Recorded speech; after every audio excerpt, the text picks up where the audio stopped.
Qué grande la obra del maestro si su discipulado trasciende el aula, cruza generaciones, levanta su bandera con orgullo. Qué bello el gesto de quien levanta la mano en el saludo, no marcial a la frente sino extendida cariñosa, porque ese profe es un familiar, nos pertenece de alguna forma. Así va la cosecha de Sergio Suárez.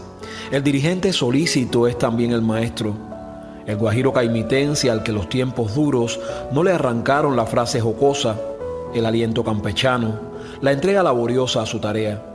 El líder que no tiembla cuando se trata de la verdad, que nos enseña cada día que un poco más se puede y saluda a los hermanos de batalla regalando el aliento. Sergio no es Sergio hace ya tiempo, es Sergito, porque el mismo afecto que extiende el pueblo que lo sigue le achica el nombre para hacerlo más íntimo. Un día se le mojaron las entrañas con el rocío de la naranja en Ceiba 1 y quien era ya bueno sucumbió ante el hechizo. Por eso dirigió en muchas trincheras sin dejar de ser ese maestro de hablar pausado, el paradigma que sabe predicar con rectitud en el hacer, el hombre que detiene su carro en la parada para explicar que no cabe uno y preguntar por la salud del familiar que sabe enfermo. No busca el profe los escenarios, no se coloca bajo cenitales para ganar aplausos. Los cosecha en la humildad del trabajo constante, en la admiración de sus colegas y alumnos, en el habla del pueblo que lo distingue. Es el profe de muchos, el jefe de otros tantos, el socio de cualquiera. Su huella en Artemisa es pródiga y le llenó de canas la cabeza. Su anecdotario, un combate tras otro por hacernos mejor una provincia y un país. Sus desvelos, quién sabe, porque Sergito logra sonreír sobre las turbulencias, baja la vista y toma aire para volver al análisis, encontrar soluciones, sortear escollos. No se detiene y borra el pizarrón del día a día para escribir de nuevo la historia de esta parte del mundo que, para suerte nuestra, hace ya tiempo se asignó de tarea.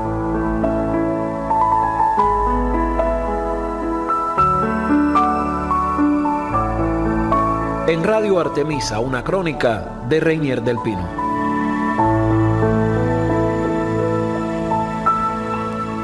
Respira y dime.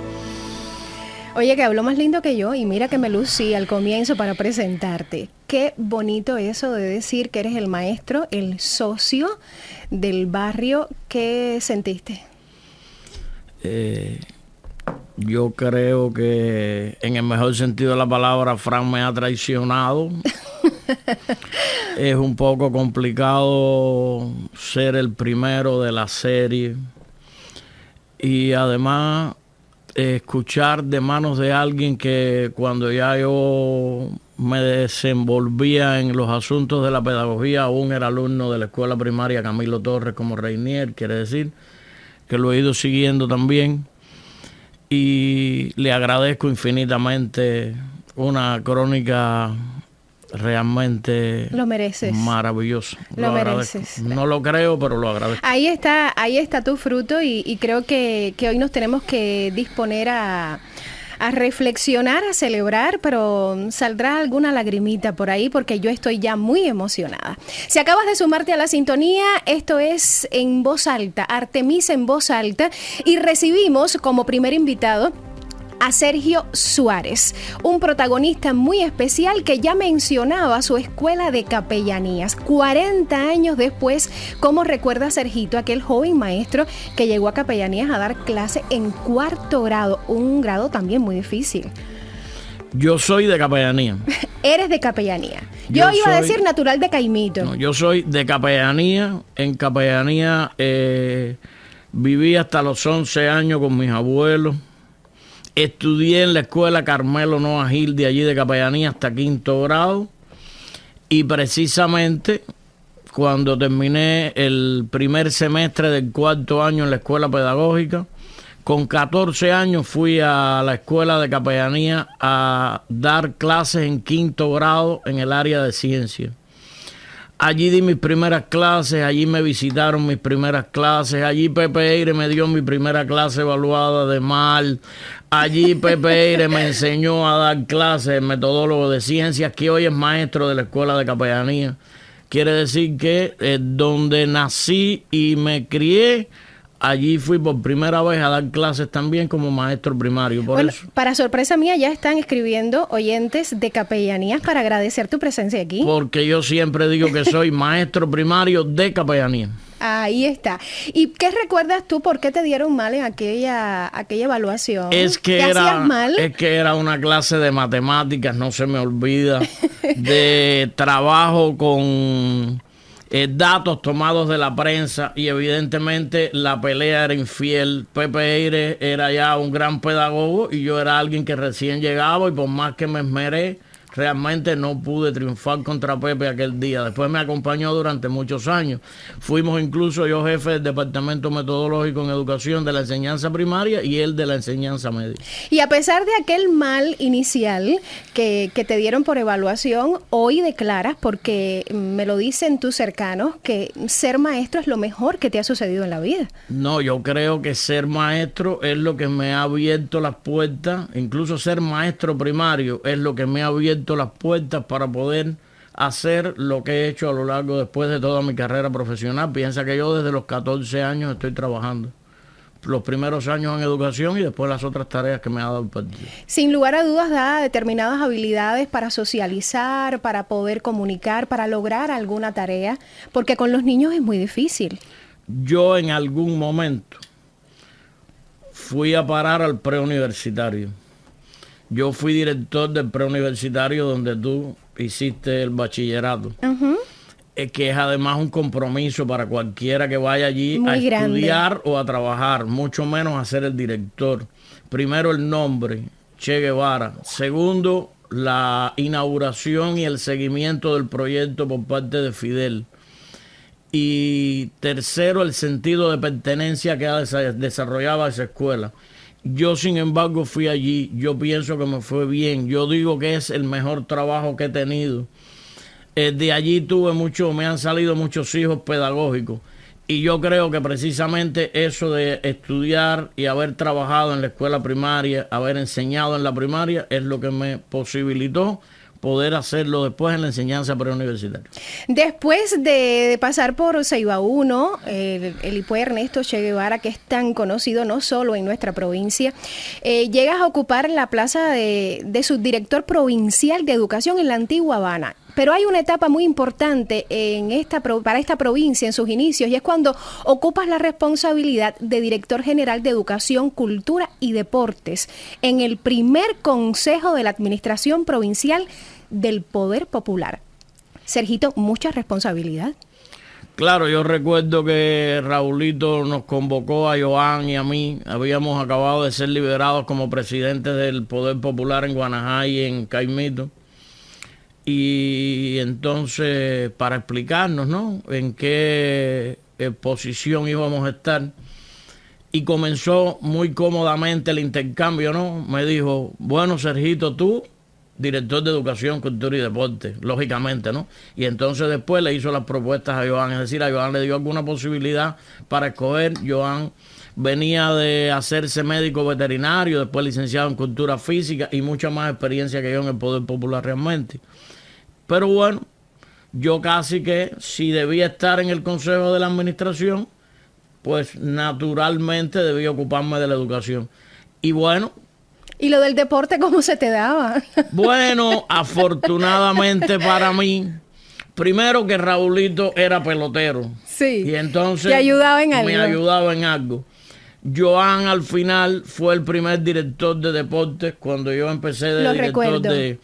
Y la ya fallecida Margarita Cayamo, también con una larga historia en el Poder Popular, había sido incluso diputada de la Asamblea Nacional, era la directora de Cultura. ¿Fue buen equipo entonces? Hombre, eso lo redondeaba Tamara, que durante mucho tiempo se desempeñó también en el gobierno provincial y que me acompañaba como directora de Educación.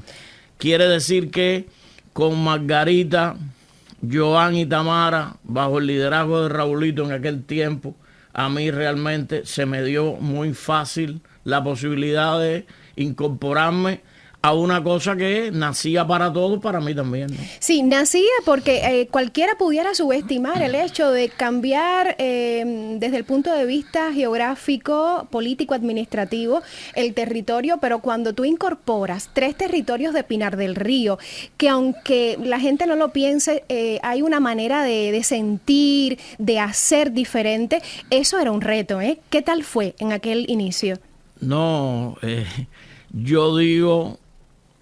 uno ve la historia solo como la de la comunidad primitiva o la lucha del ejército rebelde. Bueno, pero 15 años después ya nosotros también hicimos historia, por eso estamos sentados aquí, ¿no? Más viejitos incluso.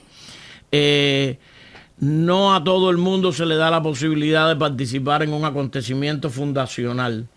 Quizás nosotros no nos dábamos cuenta de lo que estábamos haciendo, ¿no? Es que realmente aparecían cosas todos los días. Pero nosotros participamos en un acontecimiento fundacional, que es la creación de una nueva provincia. Primero, con 8 municipios de la antigua provincia de La Habana. Y además, los 3 municipios, para suerte nuestra, cargada de gente humilde, cooperadora y trabajadora, que venían de la antigua provincia de Pinar del Río. A mí, en el orden de la educación, me tuve que agilizar el asunto de incorporar la idiosincrasia de los municipios de Pinar del Río. Nosotros éramos más de escuelas en el campo, de los estudiantes de la capital acá, y aquí en estos 3 municipios había una educación muy arraigada en las características de esa zona geográfica de Pinar del Río. Y habría que incorporar todo eso para poder comunicarse y lograr efectividad en el trabajo que se estaba haciendo inicial, ¿eh? Yo recuerdo que caminábamos mucho. Me acuerdo incluso comenzamos, no mucho transporte. Bueno, en un carrito los 4 salíamos a caminar, íbamos a todos los municipios, caminábamos. Yo en el primer chequeo que hice en Bahía por ejemplo, del inicio del curso, recuerdo que pregunté por el aseguramiento del gas, por ejemplo, ¿no? Y todos se miraron, le daba pena, no sabían qué responderme. Bueno, es que realmente allí no cocinaban con gas, todo era con leña. Quiere decir que ellos aprendían, yo aprendía también todos los días. La primera vez que fui a Bahía me acompañó Felipe Fernández, que fue después director de deporte aquí en la provincia. Nunca había ido a Bahía Honda. Esas son cosas que realmente uno tiene que ir aprendiendo. Lo que pasa es que había que aprenderlas sobre la marcha. El poder popular es servicio a la población. Usted no puede hacer un alto para entonces explicarle a la gente, a ver, vamos nosotros a acomodarnos. No, tiene que ser dando el servicio y acomodando, dando el servicio y acomodando. Todo ese camino recorrido te fue preparando sin lugar a dudas. Bueno, decías hace un rato, ya estamos contando 15 años, pero tuvo que ver contigo la iniciación deportiva de la escuela de iniciación deportiva Julito Díaz. Tuvo que ver contigo el 26 de julio el estadio que hoy presumimos. ¿Por qué? ¿Qué influencia tuviste ahí? Nada, es que a la par que uno tenía que ocuparse de lo que podía ser sustantivo, más bien se llamaba, ¿no? La parte metodológica, la parte técnica. Nosotros estuvimos obligados también a crear la infraestructura de provincia. Sobre todo la ciudad Artemisa, una ciudad con una historia tremenda. Pero que había que hacerla como capital. Correcto, por ejemplo, el equipo de pelota de nosotros, la pelota da mucha identidad. Sí. Y el equipo de pelota de nosotros, cuando empezamos, no tenía estadio. Y tuvimos que convertir el estadio de Bauta en la sede. Ellos jugaban allá en lo que nosotros acomodábamos el estadio. Ni remotamente competir contra los estadios del país. Pero bueno, en su momento, aunque después ha sido medio maltratado por los fenómenos climatológicos, el estadio nuestro en su momento llegó a tener hasta luz, es decir, que se jugó de noche. Nosotros veníamos de que en algún momento los Vaqueros de La Habana habían sido campeones nacionales de béisbol. Había una herencia ahí de victoria. Y eso, lógicamente, Lombillo era el director del equipo, sí. Había sido el director del equipo nacional. Quiere decir que nosotros teníamos nuestros compromisos realmente con la pelota. Y ni hablar del 26 de julio. Primero, bueno, yo creo que desde que nos convocaron al partido y el entonces primer secretario José Antonio Valeriano nos dio la noticia que realmente venía a ser como el cierre de una etapa inicial que habíamos tenido. De ahí salimos ya para el gobierno a empezar a acomodar cosas. y no dormimos más hasta el 27 por la mañana, porque recuerdo que salimos del acto a organizar el concierto de los Bambán que se hizo en la plaza. Y amanecimos entonces al otro día en la plaza viendo cómo se limpiaba todo aquello. Quiere decir que fueron días muy tensos. Recuerdo que durante casi todo ese tiempo en la cabecera provincial no hubo agua, es decir, competía contra todo lo que hacíamos, que todas las tardes, 6, 7 de la noche, chequeamos por dónde iban las cosas, pero realmente muy reconfortante la presencia de Raúl, de los principales dirigentes del país y sobre todo que el pueblo artemiseño agradeciera las cosas que se hicieron.